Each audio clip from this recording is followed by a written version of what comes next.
എന്റെ പൊന്നു അതൊന്ന് തുറന്നു നോക്കിന്നുണ്ട് കഴിഞ്ഞാൽ തെറിയുടെ അഭിഷേകമാണ്. നമ്മള് മലയാളികൾ പുതിയ പുതിയ തെറികളൊക്കെ ഭയങ്കര അവിടുത്തെ ട്രാൻസ്ലേറ്റ് തെറി പറയണത് ഒരു രക്ഷയില്ലാത്ത തെറിയാണ്. താങ്കൾ ഇങ്ങനെയൊക്കെ ചെയ്യാന്ന് പറഞ്ഞാൽ സമ്മതിക്കണോട്ടാ. എനിക്ക് തോന്നുന്ന അദ്ദേഹത്തിന്റെ ആ പാട്ട് യൂട്യൂബിൽ കണ്ട 25 ലക്ഷം പ്രേക്ഷകർ ചിലപ്പോൾ പാട്ടായിരിക്കില്ല കണ്ടത്, അതിന്റെ അകത്ത് അടിച്ചിട്ടുള്ള കമന്റുകളായിരിക്കും ചിലപ്പോൾ 25 ലക്ഷം തവണ കണ്ടുകൊണ്ടിരിക്കുന്നത്. പിന്നെ വേറൊരു കാര്യം പറയാനുള്ളത്, താങ്കളുടെ സിനിമ ഞാൻ ഫസ്റ്റ് ഡേ തന്നെ കണ്ടിരുന്നു. പിന്നെ താങ്കൾ ഒരു 3 മണിക്കൂർ സിനിമ ഇറക്കി എന്നുള്ള പൂർണ്ണ ബഹുമാനത്തോട് പറയാണ്. ആ സിനിമ തീർച്ചയായിട്ടും ഞങ്ങളെപ്പോലുള്ള യുവജനങ്ങൾക്ക് 3 മണിക്കൂർ അസഭ്യം പറയാനുള്ള ഒരു ലൈസൻസ് ആയിട്ടാണ് ഞങ്ങൾ കാണുന്നത്. കൂടാതെ ഞങ്ങൾക്ക് ഭാവിയില് സിനിമ ഫീൽഡിൽ കയറണമെന്ന് ആഗ്രഹമുള്ള പിള്ളേരാ. എങ്ങനെ ഒരു സിനിമ എടുത്തുകൂടാ, എങ്ങനെ ഒരു സിനിമ വന്നുകൂടാ എന്നുള്ളതാണ് നല്ലൊരു ഉദാഹരണം കൂടെയാണ്. ഒരുപാട് പേരുടെ പ്രതീക്ഷയാണ്, ഒരുപാട് സ്വപ്നമാണ്, ഒരുപാട് കഷ്ടപ്പാടാണ് സിനിമ ഉണ്ടാകുന്നുള്ളത്. പക്ഷെ ഇങ്ങനെയുള്ള വ്യക്തികൾക്ക് ഇത് ആരാണ് അനുവാദം കൊടുക്കുന്നത് ഇങ്ങനെയുള്ള സിനിമ പിടിക്കാനായിട്ട്? അത് അതേ ചോദ്യം പക്ഷേ മലയാളത്തിലെ മറ്റു പല സിനിമകളോടും പ്രേക്ഷകർക്ക് ചോദിക്കാനുണ്ടാകും. നിങ്ങളെ കൂടെ ഇരിക്കുന്ന ഒരാളുണ്ട്, 18 വർഷമായി ഞാൻ ഇതിൽ ഒരു പൊങ്ങച്ചം പറയണ്ടേ, 18 വർഷമായി ഞാൻ ഫീൽഡുണ്ട്, എനിക്ക് സിനിമ എന്താണെന്ന് അറിയാവുന്നത്. ഈ ചെയ്ത മനുഷ്യന്റെ സിനിമ പൊട്ടി നാറിയതാണ്. ഇത്രയൊക്കെ വിവരമുള്ള ആളുകളുടെ സിനിമ എന്തുകൊണ്ട് പരാജയപ്പെടുന്നു? എത്ര പൈസയുടെ നഷ്ടം ഉണ്ടായി ആ നിർമ്മാതാവിന്? നിങ്ങൾ പറയുന്നുണ്ടല്ലോ നിങ്ങൾക്ക് നല്ല സിനിമ അറിയാതെ, എങ്കിൽ നീ കാണിക്കേ. വെറുതെ നാക്കൊണ്ട് ഗോൾമുട്ട വരച്ചുകൊണ്ട് കാര്യമില്ല. സന്തോഷ് പണ്ഡിറ്റ് പ്രൂവ് ചെയ്ത് കഴിഞ്ഞു. വെറും 5 ലക്ഷം രൂപയ്ക്ക് 105 പുതിയ താരങ്ങൾ വെച്ച് സൂപ്പർ ഹിറ്റ് ഉണ്ടാക്കാമെന്ന് ഞാൻ തെളിയിച്ച ഒരു വ്യക്തിയാണ്.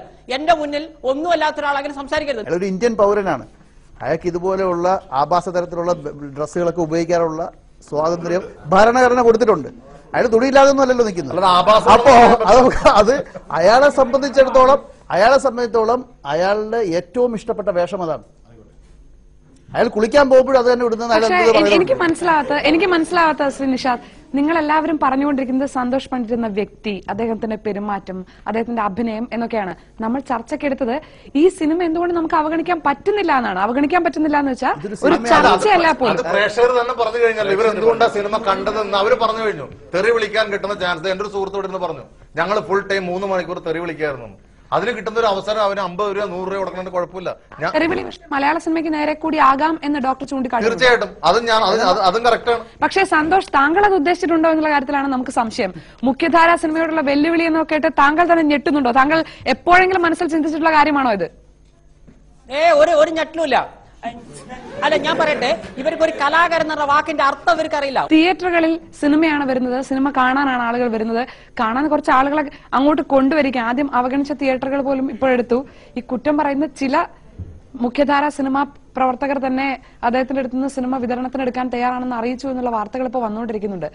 എന്തോ ഒന്ന്, അത് നല്ലതാണെങ്കിലും ചീത്തയാണെങ്കിലും എന്തോ ഒന്ന് സംഭവിക്കുന്നുണ്ട്. അത് എന്താണെന്ന് കണ്ടുപിടിക്കേണ്ടതും പറയേണ്ടതും നിങ്ങളാണ്. ഇത്രയും ഹൈപ്പ് ഈ സിനിമയ്ക്കും ഈ ആൾക്കും കൊടുത്തത് മീഡിയയാണ്. തിയേറ്ററിൽ പോയി കണ്ടത് മീഡിയ അല്ല. അവഗണിക്കാൻ പറ്റാത്ത ഒരു സാന്നിധ്യമുണ്ട്. മീഡിയ സപ്പോർട്ട് ഇല്ലാതെ ആർക്കും ഈ വന്ന കാലത്ത് നിൽക്കാൻ പറ്റത്തില്ല. എങ്ങനെയാണ് ഈ കൃഷ്ണൻ രാധയും ഒരു സിനിമയായതും തിയേറ്ററിലെത്തിയതും പ്രേക്ഷകർക്ക് മുന്നിലെത്തിയതും? എന്നെ ദയവ് ചെയ്ത് ഒരു ശത്രുവായി കണക്കാക്കണ്ട. ഞാൻ ഇതിലൊക്കെ മെമ്പർ ആവാൻ ഞാൻ റെഡിയാണ്. ഇപ്പോൾ തന്നെ ഞാൻ അമ്മയുടെ ഒരു ഭാരവാഹിയുമായിട്ട് സംസാരിച്ചു. അപ്പൊ അവര് പറഞ്ഞു 3 ദിവസം കഴിഞ്ഞാൽ ഞാൻ അതേപോലെ തന്നെ ഞാൻ മറ്റുള്ള സംഘടനയിൽ മെമ്പർ ആവാൻ തയ്യാറാണ്. എന്നെ ഒരു രീതിയിലും എന്നെ ശത്രുവായി കണക്കാക്കുകയും ഞാൻ മെമ്പർ ആവാൻ പോയ കഥകളൊക്കെ മാറ്റിവെച്ച് എന്നെ ഇയാള് മെമ്പർഷിപ്പ് ഒന്നും ഇല്ലാതെ ഇയാൾ ചെയ്യുന്നു, 100 പുതിയ ആളുകൾ വരുന്നു, അതുകൊണ്ട് നമുക്കൊക്കെ പണിയില്ലാതെ വീട്ടിലിരിക്കേണ്ടി വരും, എങ്ങനെയെങ്കിലും നശിപ്പിച്ചോ ഈ ചങ്ങാതിനെ. അയാൾ 5 ലക്ഷം 10 ലക്ഷത്തിന് സിനിമ ചെയ്ത് കഴിഞ്ഞാൽ ഇനി നിർമ്മാതാക്കളൊക്കെ ലോ ബഡ്ജറ്റ് സിനിമ. ഒരു കാര്യം കൂടി സന്തോഷ് പണ്ഡിറ്റ്, ഈ സിനിമ കണ്ടിട്ട് മലയാള സിനിമയിൽ നിന്ന് ആരെങ്കിലും താങ്കളെ വിളിച്ചിട്ടുണ്ടോ? എത്രയോ നടന്മാരും എത്രയോ സാങ്കേതിക വിദഗ്ധരും എന്നെ വിളിച്ചിട്ടുണ്ട്. വളരെ നല്ല അഭിപ്രായം പറയുകയും ചെയ്തിട്ടുണ്ട്. ഒരു 2 പേരുടെ പേരൊന്ന് വെളിപ്പെടുത്താൻ പ്രയാസം ഉണ്ടാവോ? സലീം കുമാർ സാറിന്റെ ധൈര്യത്തിൽ പറയാം. അദ്ദേഹം ജീവൻ ടിവിയില് ഈ വിഷയം പറയുകയും ചെയ്തു. ശരിക്കും സന്തോഷ് പണ്ഡിറ്റാണ് ഇപ്പോഴത്തെ സൂപ്പർ സ്റ്റാർ എന്ന് വരെ അദ്ദേഹം പറഞ്ഞു. എനിക്ക് അദ്ദേഹത്തെ ഇഷ്ടം. താങ്കളെ വിളിച്ചോ എന്നാണ് ചോദിച്ചത്. താങ്കളെ വിളിക്കുകയും താങ്കളോട് നേരിട്ട് സംസാരിക്കുകയും ചെയ്തിട്ടുണ്ടോ? എന്നെ വിളിച്ചിരുന്നു. അദ്ദേഹം എന്നെ വിളിച്ചിരുന്നു, എന്നോട് നന്ദി പറയുകയും ചെയ്തു. നല്ലൊരു ഫിലിമാണെന്നും പറഞ്ഞു. പിന്നെ അതേപോലെ ഞാൻ പറയുന്നു, ഇപ്പൊ നേരത്തെ സഹോദരങ്ങൾ അവിടെ ഭയങ്കര സിനിമയെ പറ്റി വളരെ ആധികാരികമായിട്ട് പറയണ്ടേ. ഇവർ അവിടെ ചർച്ചയിൽ പങ്കെടുക്കുന്ന ആളുടെ സിനിമയെ പൊട്ടിനാറിയ ആളാണ്. എന്നിട്ടാണ് അയാൾ നല്ല സിനിമ എന്താണെന്ന് നമ്മളെ പഠിപ്പിച്ചിരുന്നത്. പോട്ടെ, ഞാൻ ഹിറ്റ് സിനിമയുടെ മേക്കറാണ്, പോട്ടെ, അത് വിട്ടേക്ക്.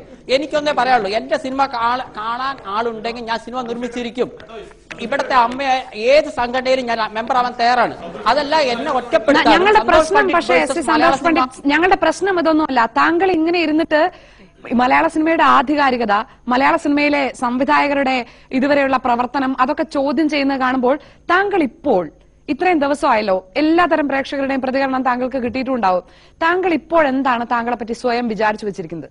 ഞാൻ വിചാരിച്ചു വെച്ചിരിക്കുന്നത് ഇത്രയേ ഉള്ളൂ. എന്റെ അടുത്ത സിനിമയായാലും ഒരു ക്രൗഡ് പുള്ളിങ് എനിക്ക് ഉണ്ടാക്കാൻ പറ്റും. ആളുകൾ ചിരിച്ചോ കരഞ്ഞോ, അത് ഞാൻ നേരത്തെ പറഞ്ഞു. ഇന്ന സിനിമയെ എടുക്കാവുന്ന വാശിയൊന്നുമില്ല. ഒരു ഇന്ത്യൻ പൗരൻ എന്ന രീതിയിൽ എനിക്ക് സിനിമ എടുക്കാം. അത് ഇവിടുത്തെ ഇന്ത്യൻ സെൻസർ ബോർഡ് എനിക്ക് തന്നു കഴിഞ്ഞാൽ ഞാൻ സിനിമ എടുത്തിരിക്കും. ഇഷ്ടമുള്ള പുതിയ മനസ്സിലുള്ള കണ്ടാൽ മതി. അതിൽ ഫോക്കസ് ഔട്ട് ഉണ്ടാവും, അതുണ്ടാവും, ഇതുണ്ടാവും. എനിക്ക് അത്രയ്ക്കുള്ള വിവരമേ ഉള്ളൂ. ഇഷ്ടമുള്ള കണ്ടാൽ മതി. എന്റെ അടുത്ത സിനിമയും വരും, അത് സൂപ്പർ ഹിറ്റ് ആവുകയും ചെയ്യും. ഇവിടെയുള്ള ഒരു ചൊറിഞ്ഞ് നടക്കേണ്ട ഒരു ചൊറിഞ്ഞ് തന്നെ നടക്കേണ്ടി വരും. ഈ സിനിമ എന്താണ് അർഹിക്കുന്നത്? ഈ സിനിമ അർഹിക്കുന്നതെന്ന് പറഞ്ഞാൽ യഥാർത്ഥ സാധനം ചവിട്ടുകൊട്ടയിലാണ്, വേറെ ഒന്നുമല്ല. പിന്നെ ഞാൻ പറഞ്ഞല്ലോ, ഞങ്ങൾ ഉൾപ്പെടെയുള്ള സിനിമാ പ്രവർത്തകരുടെ ഭാഗത്തു നിന്ന് വീഴ്ചകൾ ഉണ്ടായിട്ടുണ്ട്.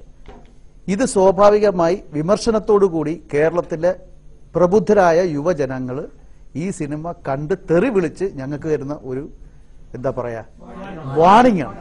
പ്രേക്ഷകർക്ക് ഇങ്ങനെ ഒരു അവസ്ഥ ഉണ്ടാക്കാതിരിക്കാനുള്ള ബാധ്യത പ്രേക്ഷകർ വിശ്വസിക്കുന്ന ചലച്ചിത്ര പ്രവർത്തകർക്കുണ്ട്. നിങ്ങളത് എങ്ങനെ കൈകാര്യം ചെയ്യാൻ ഉദ്ദേശിക്കുന്നത്? എനിക്ക് പറയാനുള്ള സാധനം, എനിക്ക് ഈ വരുന്ന പിള്ളേരോട് ഇവരോട് എല്ലാവരും പറയാൻ ഒറ്റ കാര്യമുള്ളൂ. ഇതുപോലൊരു അവസ്ഥയിലാണ് കന്നഡ പടം ഇല്ലാണ്ടായത്, മഹാരാഷ്ട്രയിൽ അവിടുത്തെ മറാഠി ചിത്രങ്ങൾ ഇല്ലാതായത്. കാരണം ഇപ്പൊ തന്നെ നമ്മളെ തമിഴ്നാട് കയറി ഭരിച്ചുകൊണ്ടിരിക്കുകയാണ്. ഇപ്പൊ തന്നെ ദീപാവലിക്ക് ഇവിടെ 3 പടങ്ങൾ. സത്യം എനിക്കൊക്കെ വളരെ വിഷമമാണ്. ഇപ്പൊ എല്ലാം അടക്കി വാഴുന്നത് തിയേറ്ററുകാരാണ്. അവർ മലയാള സിനിമ കളിക്കില്ല എന്ന് പറയുന്നു. നാളെ അവർ പറയാണ് സന്തോഷ് പണ്ഡിറ്റിനെ പോലുള്ള ആൾക്കാരുടെ പടം മാത്രം കളിക്കോളൂ എന്ന് പറഞ്ഞാൽ ഞങ്ങൾ നിസ്സഹായരാണ്. പിന്നെ എന്തൊരു ടെൻഷൻ എന്ന് വെച്ചാൽ ഇപ്പൊ ഒന്ന് കേറി പച്ച പിടിച്ചൊക്കെ വരണുള്ളൂ. അപ്പൊ അതുകൊണ്ട് ആ ഒരു ടെൻഷനും കൂടി ഉണ്ട് എന്ന് കൂട്ടിക്കോളൂ. സ്തുതിയും നിന്ദാസ്തുതിയും തമ്മിൽ വേർതിരിച്ചറിയാൻ പറ്റാത്ത ഒരു അവസ്ഥ വരിക എന്ന് പറയുന്നതാണ് ഏറ്റവും അപകടകരമായിട്ടുള്ള സ്ഥിതി. സന്തോഷ് പണ്ഡിറ്റ് കുറച്ചത് കാണിക്കുന്നുണ്ട്, പക്ഷെ എനിക്ക് തോന്നുന്നു മലയാള സിനിമയിൽ ഇത് വ്യാപകമായിട്ടുള്ളൊരു രോഗമാണ്.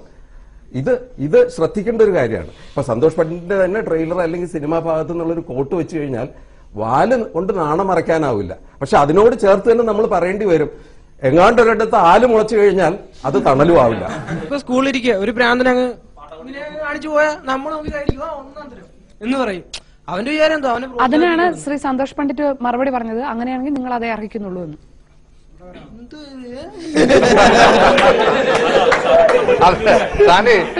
സത്യം പറഞ്ഞ ഒരു തെരുവിളി ഷോർട്ട് ചെയ്തതാണ്. പടം എത്ര മോശമാണെന്ന് നിങ്ങൾ പറഞ്ഞാലും കുഴപ്പമില്ല, ഞാൻ മുടക്കി മുതൽ എനിക്ക് കിട്ടിയാൽ മതി, ഞാൻ മുടക്കി പൈസ എനിക്ക് കിട്ടിയാൽ മതി. ആ രീതിയിലുള്ളൊരു വളരെ നെഗറ്റീവായിട്ടുള്ളൊരു വളരെ ഈ സോൾട്ട് ആൻഡ് പെപ്പർ അതുപോലെ തന്നെ ട്രാഫിക് അതുപോലുള്ള സിനിമകളോട് കൂടിയിട്ട് ഇവിടെ എന്റെ ഒരു കൊച്ചു കഥ അല്ലെങ്കിൽ എന്റെ ആർട്ടിസ്റ്റ്, എനിക്ക് ഇദ്ദേഹം മതി ഹീറോ അല്ലെങ്കിൽ ഇദ്ദേഹം മതി ഹീറോ, ആ പടങ്ങൾ എടുക്കാൻ ചാനലുകൾ മുന്നോട്ട് വരുന്നുണ്ട്. ഇനി സിനിമ മാറും. നേരത്തെ മയിൽവിലാസം എന്ന് പറഞ്ഞൊരു സിനിമയെ പറ്റി പറഞ്ഞു. എന്നെ ഇത്രയേറെ ആകർഷിച്ച ഒരു സിനിമ ഉണ്ടായിട്ടില്ല. യുവാക്കളിൽ 5% കണ്ടിരുന്നെങ്കിൽ ഇന്ന് മലയാള സിനിമയിൽ ഇതുപോലുള്ള കോപ്രായങ്ങൾ ഉണ്ടാകില്ല. ഇതിന് പ്രേക്ഷകർ എന്ന നിലയിൽ എല്ലാവർക്കും ഒരു സോഷ്യൽ കമ്മിറ്റ്മെന്റ് വേണം.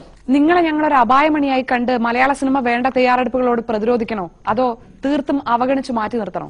സന്തോഷ് പണ്ഡിറ്റിന്റെ പണിതേ അടങ്ങൂ. സന്തോഷ് പണ്ഡിറ്റിനെ പോലത്തെ ലോ ബഡ്ജറ്റ് സിനിമ വരുമല്ലോ, ഞങ്ങൾക്ക് പണിയില്ലാതാവുമല്ലോ, അയാൾ പുതിയ മുഖക്ക് ചാൻസ് കൊടുക്കണമായിട്ട് എനിക്കിട്ട് പാര പണിയുകയാണെങ്കിൽ സന്തോഷ് പണ്ഡിറ്റ് വേഴ്സസ് മലയാള സിനിമ എന്ന് വരും. എന്റെ സിനിമകൾ സൂപ്പർ ഹിറ്റ് ആവുകയും ചെയ്യും, മലയാള സിനിമ മാനം കെടും. സോ എന്റെ സിനിമയ്ക്ക് ആളുള്ളിടത്തോളം കാലം ഞാൻ സിനിമ ചെയ്യും.